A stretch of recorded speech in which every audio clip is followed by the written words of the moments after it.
hutang itu susah pada malam hari, mata tidak mau tidur, dengan apa timbangan hutang tadi, berapa hutang, berapa yang akan diterima, sehingga mata tidak mau tidur malam itu memikirkan hutang. Akhirnya mazallatun fin nahari, kalau siang hari badan berasa hina, tak berani keluar dari rumah. Kota Jakarta yang begitu besar, bersilang siur, jalan-jalan raya, jalan Tamrin, Diponegoro, Imam Bonjol, Cut Mutia, dan lain-lain nama jalan. Ada orang yang jalan itu bertambah lama, bertambah kecil jumlahnya. Kalau orang lain mempunyai 100 macam jalan, dia paling tinggi cuma 2 saja jalan yang dapat jalani. Jalan dari rumahnya ke tempat yang tertentu. Ke lain dia tidak berani. Kenapa? Karena ada tempat dia berutang. Jadi dikatakan dalam hadis itu, orang berutang malam tak mau tidur, siang malu sama orang. Takut akan ditanyai, takut akan dicari. Ataupun dia berbenam di rumah, datang orang menunggu piutang. Dia bilangkan kepada pembantunya atau kepada anaknya, katakan bapak tidak di rumah. Anak yang tolol atau pembantu yang tolol menjawab, mana bapak? Dia suruh bilangkan bahwa bapak tidak ada di rumah. Kata anak tadi, bertambah susah. Lantas yang nomor 8, wa qahrir rijal. Kita tidak mempunyai lagi kemerdekaan diri buat menyatakan perasaan kita, karena kita segan kepada orang. Kita terlalu banyak berutang budi kepadanya. Kita terlalu banyak mendapat hadiah daripadanya. Kita terlalu banyak dan lain-lain. Sehingga mulut kita jadi tertutup, tak dapat bercakap lagi. Ditekan oleh hutang budi kepada orang tadi. Kemerdekaan diri tidak ada lagi. Inilah 8 perkara yang ditunjukkan oleh Nabi sallallahu alaihi wasallam kepada pemuda yang duduk tadi. Dapatlah kita mengambil pedoman dalam kehidupan kita sendiri, bahwa yang amat penting lebih dahulu ialah kemerdekaan jiwa. Kalau sekiranya di dalam negara yang telah merdeka kita sama sekali menyorakkan, meliuk lambaikan kemerdekaan di mana saja kita pergi, tapi banyak orang yang lupa negaranya telah merdeka, dirinya sendiri telah menjadi terjajah. Bukan Belanda, karena Belanda sudah lebih 30 tahun pergi meninggalkan negeri ini. Dan bukan bangsa yang lain, tapi penjajahan yang datang daripada sifat-sifat yang lemah yang kita katakan tadi. Kesusahan. Kalau kesusahan kita perturutkan, jalan yang kita tempuh menjadi buntu.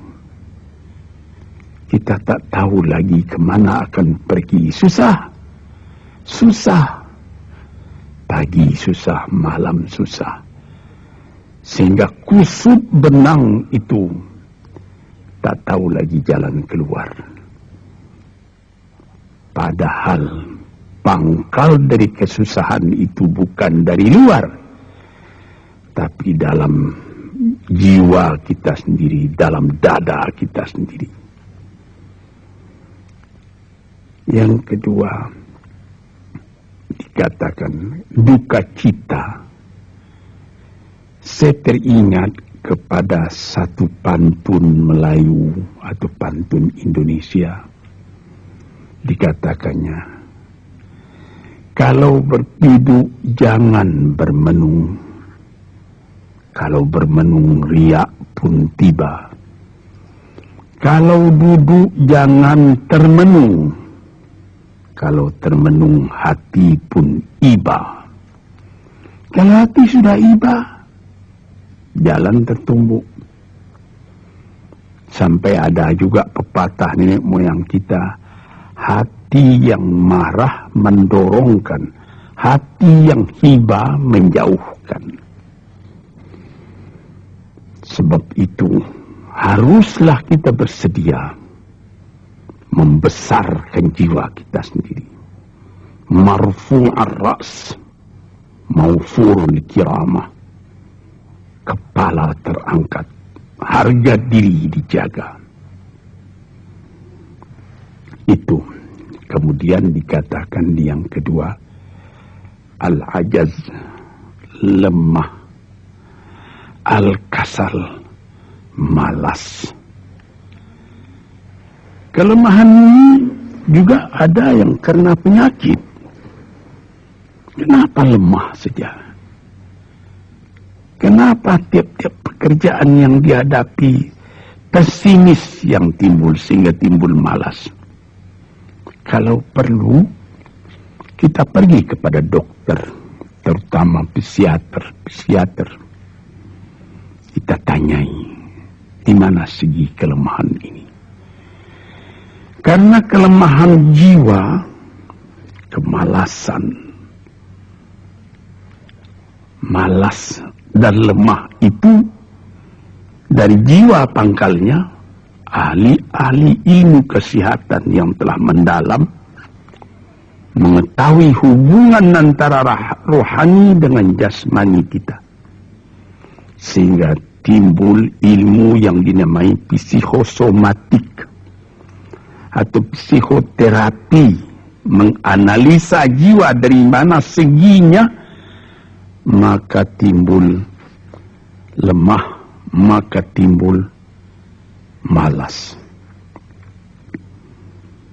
Di sini kita memerlukan kuatnya energi, sebab apabila manusia mempunyai jiwa yang besar, pekerjaan yang besar pun dipandangnya kecil.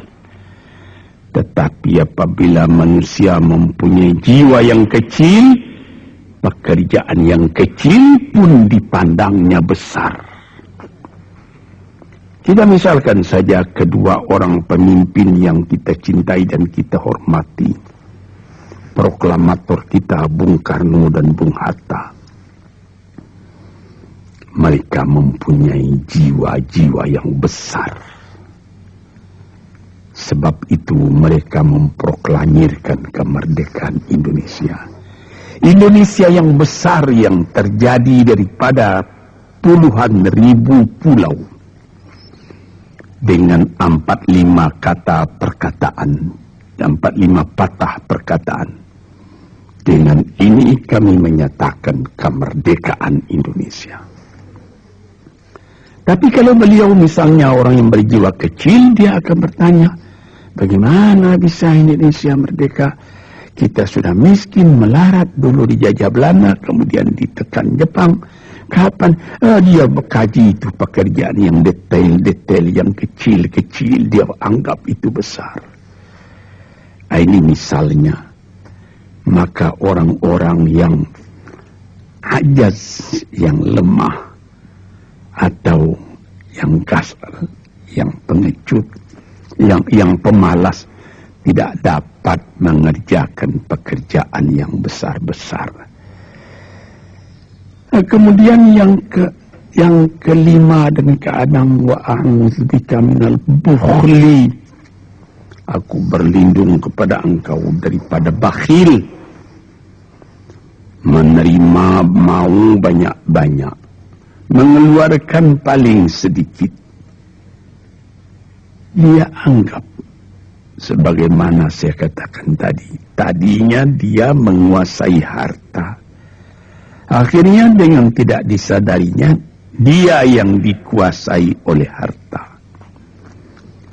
Akhirnya orang yang begini kerjanya cuma mengumpul-ngumpul harta saja.